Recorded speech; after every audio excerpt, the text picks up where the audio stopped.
Je veux parler que tu me d'abord. prouves que ce verset Calme-toi. est faux. Je veux Écoute-moi. que tu me prouves que ce verset est faux. C'est tout. Si tu as deux oreilles et puis une bouche, c'est pour que tu écoutes 2 fois plus que tu ne parles. Ça a un lien direct avec le sujet que nous sommes en train de dire parce que la Terre s'est formée dans une nébuleuse et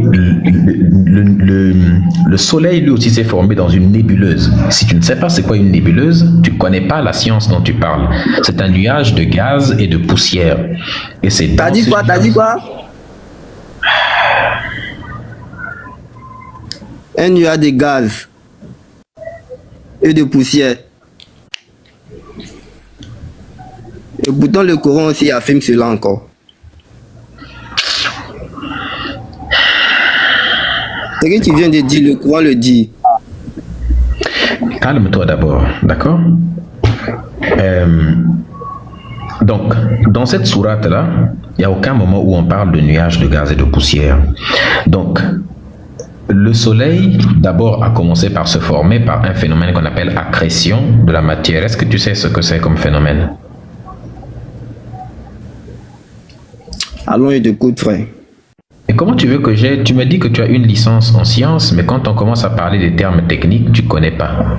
C'est suffisamment ridicule. Donc, il ne faut pas te donner des titres que tu ne peux pas défendre. Et il faut être humble quand tu veux parler de la connaissance. Bon, on va t'expliquer les choses. Tous les matériaux qui constituent la Terre, ou presque, étaient déjà là. Tous les éléments étaient déjà là. La Terre n'est pas sortie du hasard. Tout le monde le sait. La Terre n'est pas... Tous les matériaux qui sont sur... Quand tu dis oui, mais on a démontré que les choses qui sont sur Terre, ça vient pas de la Terre. Mais la Terre elle-même s'est formée à partir des choses qui existaient déjà avant. Rien ne se crée, rien ne se perd, tout se transforme. C'est une loi. Tout est fruit de transformation. La planète Terre était une boule toute rouge qui s'est formée avec de la matière qui s'est agrégée à gauche et à droite. Parmi cette matière, il y avait du fer, il y avait plusieurs sortes d'atomes, de molécules qui se sont réunis, de matière quoi. Donc du coup, tu confirmes que le fer n'est pas créé sur Terre. Le Coran, à aucun moment le Coran dit que le fer a été créé sur Terre. Il n'y a rien qui a été créé sur Terre, rien du tout. Tout ce qui existe sur Terre est le fruit d'une transformation. La création n'existe pas au sens où créer veut dire faire passer quelque chose du non-être vers l'être, de la non-existence vers l'existence, du néant vers l'étant. Ça n'existe pas, là c'est philosophiquement parlant. Ça n'existe pas ça. Je viens de te citer une voix qui te dit rien ne se crée. Donc il n'y a pas de création sur Terre. Rien ne se crée. Rien ne se perd non plus. Tout n'est que fruit. Voilà la preuve de ce que tu dis. Donc le Coran ne dit pas, dans cette sourate, à aucun moment, le Coran te dit, au contraire, même cette sourate prouve que c'est faux. Le Coran te dit, nous avons fait descendre le fer. Or, le fer n'a pas été descendu sur terre, puisque pour faire descendre quelque chose sur une autre chose, il faut que la chose sur laquelle, prenons la chose X, va descendre sur la chose Y, il faut que la chose Y existe déjà pour accueillir la chose X. Là, on peut parler de descente. Mais si la chose Y n'existe pas, je ne peux pas dire que j'ai fait descendre la chose X sur la chose Y. Et quand on demande, mais prouve-moi que la chose X est descendue sur la chose Y, après tu viens dire que non, mais en réalité, la chose Y là elle-même, en fait, elle avait déjà X depuis son commencement. Mais si elle avait déjà X depuis sa formation, c'est que tu n'as pas fait descendre Y dessus. C'est simple pourtant à comprendre. Mais pourtant, d'après mes recherches, selon les tu n'as fait aucune recherche. le fer ne peut pas former sur Terre. Non, tu n'as fait aucune recherche. Des étoiles massives. Mais laisse-moi parler en fait. Non, tu n'as pas fait d'après mes recherches. Tu n'as pas fait de recherche d'après d'après les musulmans qui font comment on appelle ça déjà, du concordisme. Et les 911 personnes qui sont ici, tous, ils peuvent aller vérifier. Hein. Il n'y a rien à aller vérifier. Donne ton argument. Tu prends ça pour un jeu? Les scientifiques nous disent que le fer forgé dans le cœur des étoiles massives, il est projeté lors d'explosions stellaires, les supernovas, puis il voyage à travers l'espace avant d'être intégré aux planètes en formation. Autrement dit, le fer terrestre vient du ciel. Il a littéralement été n'existe pas. Le ciel n'existe pas en science. Le ciel n'existe pas en science. Ah, d'accord. Merci à toi. Et je crois que c'est bon pour aujourd'hui. Merci. Mais attends, tu es malade complètement ou comment? Bon, moi, j'ai déjà donné les preuves. Hein. C'est à toi de chercher un fou. Descends. Je n'aime pas débattre avec les abrutis. À un moment donné, il n'y a pas plus fou qu'un fou qui croit avoir la raison. Vraiment. Il n'y a pas plus con qu'un con qui se prend pour quelqu'un d'intelligent. C'est pas possible. Il n'y a pas plus insupportable qu'un abruti qui pense qu'il est Einstein. Kofi Aïssatou, bonsoir.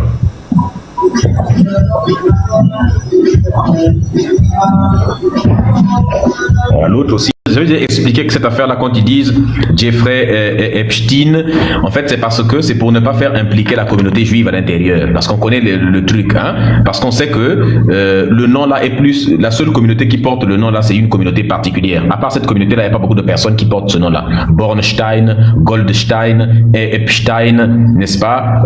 C'est comme ça se passe. Mais ils disent non, Jeffrey Epstein. C'est pas Epstein. On ne dit pas Albert Einstein. On ne dit pas le docteur Frankenstein. Personne ne dit pas ça. On ne dit pas Goldstein. Personne ne dit ça. N'est-ce pas? Mais quand il faut dire Epstein, comme par exemple on dit Epstein, non, c'est pas Tin, c'est Stein. Einstein, Frankenstein, Goldstein, Bornstein, n'est-ce pas? Mais Epstein. Tout ça pour ne pas qu'on voit Hervé Weinstein. Non, c'est pas Weinstein, c'est Weinstein. C'est pas Hervé qui s'appelait comment? Hervé Weinstein. Donc c'est ça qui est bizarre. Bon, comme on a parlé de ça, le live commence à bugger. Ouais, vous sécurisez pas non plus le live aussi. On commence à parler de Jeffrey. Vous savez bien que la communauté en question là est un peu bizarre. Je peux poursuivre. Tapotez s'il vous plaît la famille, partagez. Ouais, sécurisez le live la famille s'il vous plaît. Ouais, on a quelques objectifs en haut là-bas s'il vous plaît. Nous avons des objectifs en haut là-bas. Si vous pouvez nous aider à les atteindre, ce serait un peu bien la famille. Remplissez les objectifs qui sont en haut s'il vous plaît la famille. Merci la reine Lilou qui est en train d'illuminer massivement le live. Merci à la reine Lilou. Les amis, faites comme la reine Lilou, sécurisez, j'ai l'impression... Oh la pauvre, j'ai l'impression qu'elle est la seule à sécuriser le live. Cette femme est incroyable. Le corbeau est en train de sécuriser, Ramsey est en train de sécuriser. S'il vous plaît la famille, sécurisez massivement le live. Comme on vient de prononcer un certain nombre de noms, des personnes qui font partie d'une certaine communauté assez particulière, et donc vous voyez un peu non. Donc tapotez, partagez, sécurisez le live. Goldstar, vas-y. Donc moi, en fait, je me suis concentrée sur justement le culte qui était voué à cette pierre-là, la Kaaba. Et parce que je voulais comprendre à partir de quel moment ça devient de l'idolâtrie, de vouer un culte à quelque chose. Parce qu'en fait... Attends d'abord, est-ce que tu es religieuse d'abord? Non, je ne le suis plus. Bon, sauf que nous on débat avec des religieux uniquement. Si tu n'es pas religieuse, tu peux éventuellement poser des questions. Mais si tu n'es pas religieuse, vu qu'on ne peut pas débattre, j'espère que tu comprends. Oui, je voulais justement savoir, est-ce que justement ce culte, c'est vraiment de l'idolâtrie ou pas? Parce que, pour moi, le Coran se contredit sur ça en disant que il a donné la Kaaba et tout, mais justement, pour moi, je trouve que c'est de l'idolâtrie et je voulais savoir, selon vous, à ce sujet, c'est tout. Tu veux savoir s'il y a de l'idolâtrie dans le Coran? Oui, dans le culte par exemple, faire la prière en direction de la Kaaba, le pèlerinage et tous les rituels qui y sont affiliés. Et voilà. Toutes ces choses, parce que j'ai l'impression que c'est de l'idolâtrie pour moi. Et que le Coran, justement, se contredit. C'est de l'idolâtrie carrément. Une idole, c'est un objet forgé de la main des êtres humains auquel on part vouer des cultes, ce genre de choses, auquel on reconnaît une certaine force, une certaine énergie. à l'intérieur, ça, on appelle ça une idole. À partir du moment où on reconnaît que la Kaaba est un objet, voilà, où on lui reconnaît une certaine force, une certaine dimension spirituelle et qu'on part carrément se prosterner devant ce truc, on part aller toucher, on lui donne des prédispositions sacrées, ça c'est de l'idolâtrie. Et il n'y a pas que la Kaaba, ils ont d'autres pierres, d'autres éléments, ils font de l'idolâtrie à chaque fois. Et la tombe, tu n'as jamais vu un musulman autour de la tombe de Serine Touba, la tombe de comment il s'appelle, de Serine Babaka, au cou de la tombe de l'imam Moulay, pour le cas des Noirs du Sénégal. Tu n'as jamais vu un musulman dans la tombe de Ali en Inde, je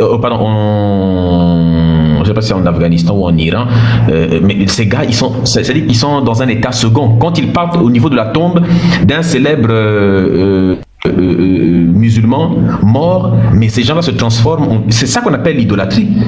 Quand ils sont dans la tombe, en fait, c'est parce que leur argument, c'est de dire qu'ils ne voient pas Dieu quand il se tourne vers cette chose. Voilà, c'est pour ça que j'ai posé cette question. C'est ça l'idolâtrie, justement. Les gens qu'ils accusent, eux, d'être des idolâtres, ces gens-là, si quelqu'un prie une statue, cette personne ne prie pas la statue simplement parce que c'est une statue. C'est parce qu'il pense que son Dieu, qui est quelque chose d'immatériel, se trouve dans la statue, ou bien est représenté, ou alors il considère la statue comme étant un canal pour accéder à un divin qui se trouve à l'extérieur de la statue. D'accord. Mais eux, ils appellent ça de l'idolâtrie. Mais eux, quand ils considèrent que Allah utilise la Kaaba comme canal, là, ce n'est pas de l'idolâtrie. Que Allah utilise une simple tombe, une simple pierre ou quoi que ce soit comme canal, ça passe pour eux. Pareil pour les chrétiens qui sont des plus gros idolâtres. Ils disent qu'ils sont contre l'idolâtrie, mais en même temps, il y a des statues de Marie, de Jésus dans leur truc. Ça, ce n'est pas de l'idolâtrie pour eux. Ça n'a aucun sens. Ils portent la croix. Ils considèrent... Il y a parfois, quand tu vas dans leur maison, il y a des croix suspendues. C'est de l'idolâtrie. Quand tu pars dans la maison d'un musulman, il y a des plaques écrites Allah dessus. N'est-ce pas, des choses comme ça. Ils leur donnent des dimensions incroyables. Ils ont des chapeaux. Parce qu'en fait, moi, j'avais contredit cet argument en disant justement, si vraiment ce n'était pas, si vraiment, vous ne faisiez pas de l'idolâtrie, alors pourquoi vous ne priez pas, par exemple, dans une autre direction? Parce que vu que Dieu, dans le Coran, est censé se trouver partout autour de nous, pourquoi ne pas prier dans la direction opposée à la Kaaba? Et justement, c'est là où il y a le point de contradiction qui dit oui, mais c'est comme ça que Dieu nous a demandé, il a écrit ça dans le Coran, alors on est obligé de suivre. Ça, c'est clair. Voilà, c'est juste ça que je voulais savoir. En tout cas, merci. Bon, je pense qu'elle a bugué.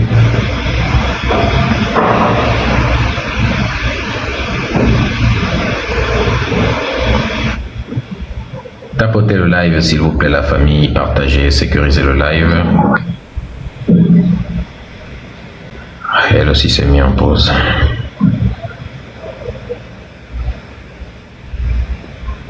Quand vous montez, ne vous mettez pas en pause. Le mot malédiction, ça vient du latin male et puis de diction, qui veut dire mal, veut dire mauvais, quoi. Mauvaise ou mauvais. Dire, ça vient de diction, ça vient de dire ou de parole. La malédiction, ce sont des mauvaises paroles, c'est de dire du mal d'eux. C'est ça qu'on appelle maudire. Ok. J'aimerais savoir si la malédiction parentale existe en fait, parce que en Afrique ici, on dit souvent que si tu respectes pas les parents assez et que si tu honores pas assez les parents, tu es maudit. C'est une façon de parler. Il faut savoir qu'au-delà des paroles, nos ancêtres avaient compris quelque chose, c'est que l'esprit humain a besoin d'une image. Et l'enfant, il y a des choses qu'on ne peut pas lui expliquer parce que c'est trop complexe. On a besoin de trouver des formules efficaces. Quand on te dit si tu ne respectes pas tes parents, tu seras maudit, c'est que en réalité, maudit, c'est quoi? C'est dire du mal d'eux. Si tu n'honores pas tes parents vont dire du mal de toi.